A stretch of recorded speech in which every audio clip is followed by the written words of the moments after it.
Olá, senhoras e senhores!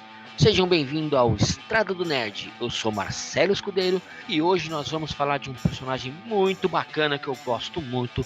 Eu adoro desde que eu era menininho, criancinha e curto até hoje.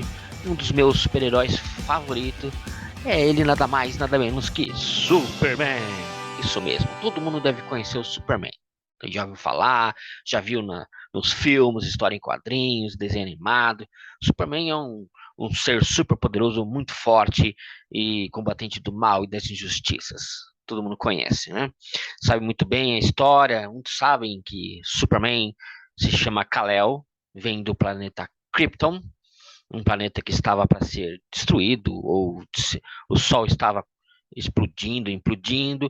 Então o Jor-El, seu pai, falou assim: vamos mandar um menino embora, porque ele é o único que pode ir embora desse planeta, nós não, então vamos colocar ele num foguete, e mandaram diretamente para o planeta Terra.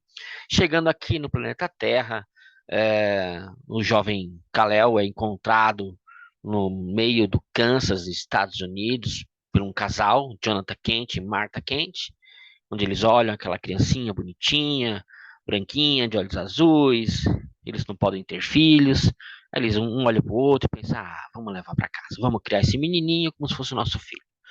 Só que eles não imaginam que esse menininho não é humano, é um super-humano, e começa já desde pequenininho a desenvolver poderes, poderes de força, né? Visão de calor, raio-x. E aí os pais, preocupados com esse menino diferente, começam a protegê-lo e passar informações para o menino que bons valores podem fazer um grande homem. Então, a partir daí, o jovem Kal-El, hoje chamado Clark Kent, ele cresce, ele vira um homem sabendo dos princípios da verdade, da justiça, de proteger os mais necessitados. Então, assim nasce futuramente depois o Superman, onde todos conhecem. Superman, então, um homem adulto, vai para Metrópolis, e em Metrópolis ele conhece a Lois Lane, na qual ele se apaixona, ele se torna o Superman, e essa história onde todo mundo conhece o Superman, não é mesmo? Mas nada foi assim desse jeito, tão bonito, antigamente, quando o Superman surgiu, lá em 1938. Em 1938, os amigos Jerry Siegel e Joe Shuster já escreviam histórias de ficção científica para o jornal e a revista da universidade, quando eles pensaram, vamos, né, fazer um grande personagem, que todo mundo vai gostar. Então eles criaram um ser super forte, que na verdade não era o Superman que a gente conhece, era um super vilão careca com poderes psíquicos que queria conquistar o mundo. As editoras não gostaram, acharam a história meio ruim, então eles foram embora, cabisbaixo, pensando o que a gente pode fazer. Aí eles pensaram, fizeram uma nova roupagem, aí sim criaram o Superman. Então Jerry Siegel e Joe Shuster vendem os direitos do Superman para uma editora chamada Detective Comics, que vem a se chamar DC Comics no futuro, por apenas 130 doletas. É isso mesmo, 130 doletas. E no futuro, em 2012, esse cheque foi leiloado por 160 mil dólares. Uma boa grana. Então começa uma nova era, a era de ouro dos quadrinhos nos Estados Unidos. A Era de Ouro é um momento em que os quadrinhos estavam surgindo, literalmente, com uma linguagem, com uma narrativa diferente, mais gráfica. Então, quando surge Superman na edição número 1 da Action Comics, é um indício já de um futuro aí de grande importância para os quadrinhos. Imagina você, um homem vestido com uma roupa azul, né, com uma capa vermelha, carregando sobre sua cabeça um carro, cujos ocupantes são criminosos, aterrorizados. É essa capa da primeira edição onde surge o Superman. Imediatamente um sucesso estrondoso, vendendo milhares e milhares de edições, essa edição do Superman. Exatamente. Esse Superman que aparece não é aquele Superman que a gente conhece nos dias de hoje. Ele, ele é forte, super resistente, tem uma capacidade de saltar até 2 quilômetros, ele prende os bandidos, super forte. Ele só foi mesmo voar lá pelos anos 40, 1941 em diante, né? Até então ele era considerado um deus da justiça, né, dos oprimidos, enquanto ele derrotava fisicamente seus opressores, arremessava um carro cheio de bandido no muro e explodia o carro. Era assim que era o Superman daquela época. Bruto, desse jeito bruto mesmo. Era de prata do Superman nos quadrinhos. Nos anos 60, o Superman ele já tinha uma outra pegada. Ainda mais com o surgimento da CCA, a Comics Code Authority, com o código regulador dos quadrinhos, dizendo que tinham que se adaptar às produções para as crianças apenas. Os adultos dos anos 40 que curtiam Superman pararam de ler, os homens, mulheres. Agora, as histórias eram praticamente feitas só para os pequeninos, de 13 em diante. Então, as histórias eram sem graças, insossas, mostravam Superman super desenvolvido, no caso, mostravam Superman invulnerável, com super força, voo, ele soltava raios pelos olhos, super sopro, super sentidos, soltava raios até pela mão. Era de bronze do Superman. A Era de Bronze acontece nos anos 70. Uma mudança muito grande acontece com o Superman, já não tendo aquele personagem mais com tom fantasioso, super poderoso, indestrutível, como tinha nos anos 60 na Era de Prata. Agora o Superman ele é muito mais é, influenciado pelas questões sociais do momento, dos anos 70, até questões políticas são abordadas nas histórias e quadrinhos do Superman.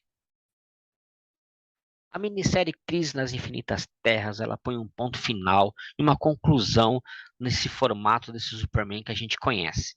É o fim de uma era, mas também é o início de uma nova era para o Superman. Um novo Superman. Em 1986, com o fim da minissérie Crise nas Infinitas Terras, a DC Comics pensa, vamos fazer um Superman agora bem diferente. Então eles trazem um jovem inglês chamado John Byrne, um roteirista super bacana, já tinha feito X-Men e outras paradas na Marvel, para reescrever o Superman e trazer uma nova cara para o Superman. Então Barney lá logo de cara muda, trazendo um Superman mais humano, um Superman muito mais é, não tão poderoso como era um Superman dos anos 60, dos anos 50, né? E esse Superman, ele é até engraçado porque tem uma história aí que talvez não pegasse tão bem nos dias de hoje, né? Por exemplo, o Clark Kent, ele conseguiu um emprego no Planeta Diário entrevistando a si mesmo, como Superman, entregando a matéria antes da Lois Lane. E aí ele consegue a vaga no Planeta Diário, ela fica pé da vida com ele, né? Essa é uma das histórias que o John Barney traz do Superman. Esse Superman agora ele é mais direto, simples, mais humano, né? Com um tom que alterna entre uma seriedade e humor. Né? Isso ele conseguiu colocar bem e ficou bem bacana, né? E assim você consegue destacar a personalidade do Clark Kent acima do símbolo do Superman, né? Ainda mais tratando de um herói que usa um óculos como disfarce, ele consegue mostrar isso muito bem nessa nova história do John Barney como roteirista. E essa nova abordagem aí a gente pode observar um personagem com poderes mais limitados mesmo, né? E essa característica do Superman, acontece até hoje, até nos dias de hoje, as histórias do Superman, ela é influenciada muito pelo que o John Barney fez nessa nova roupagem lá em 1986, né?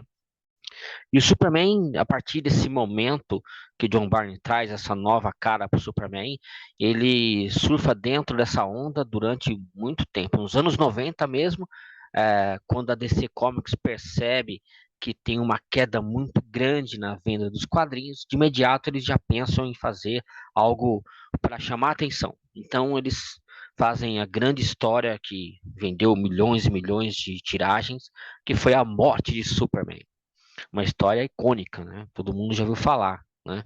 Um alienígena chamado Apocalipse vem para a Terra, surge e começa a acabar com tudo que vê pela frente. Ele derrota exército, derrota a polícia, derrota a Liga da Justiça, derrota todo mundo. E quando o Superman aparece, acontece um maior embate que já aconteceu aí na história do Superman, uma luta que leva horas, destrói toda uma cidade, né, até Metrópolis é destruída e nesse embate contra o Apocalipse, e no final das contas os dois caem e Superman morre. Lógico que não durante muito tempo, porque Superman volta, houve um hiato aí, o Superman fica longe dos quadrinhos praticamente 12 meses. E durante esse tempo que ele está supostamente morto, aparecem clones do Superman, robôs do Superman, outros personagens. E então ele volta depois de um tempo, com o retorno do Superman, com a é, seu uniforme preto, cabelos compridos, volta e volta com tudo por cima. Clark Kent e Lois Lane têm um filho, Jonathan Kent, um jovem garoto que desenvolve os poderes também, igual o pai, Superman, cresce.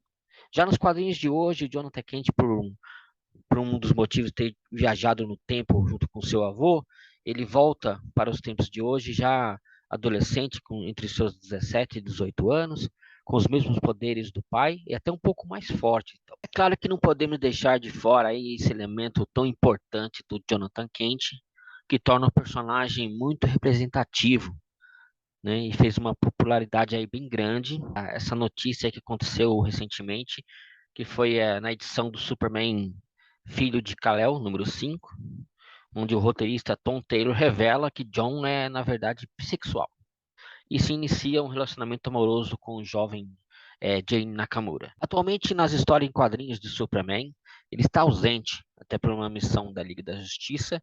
Então, o planeta Terra agora está sob proteção do Jonathan Kent, que é o novo Superman no momento. Agora, vamos ver aí o que o futuro nos aguarda referente a novas histórias do Superman. Então, galera, esse é o final desse primeiro vídeo, onde eu conto um pouco sobre a história do Superman, das histórias em quadrinhos. No próximo vídeo, eu vou falar sobre as séries e filmes do Superman. Se vocês gostaram, dê um like. Se não gostaram, dê um dislike. Então, até o próximo vídeo.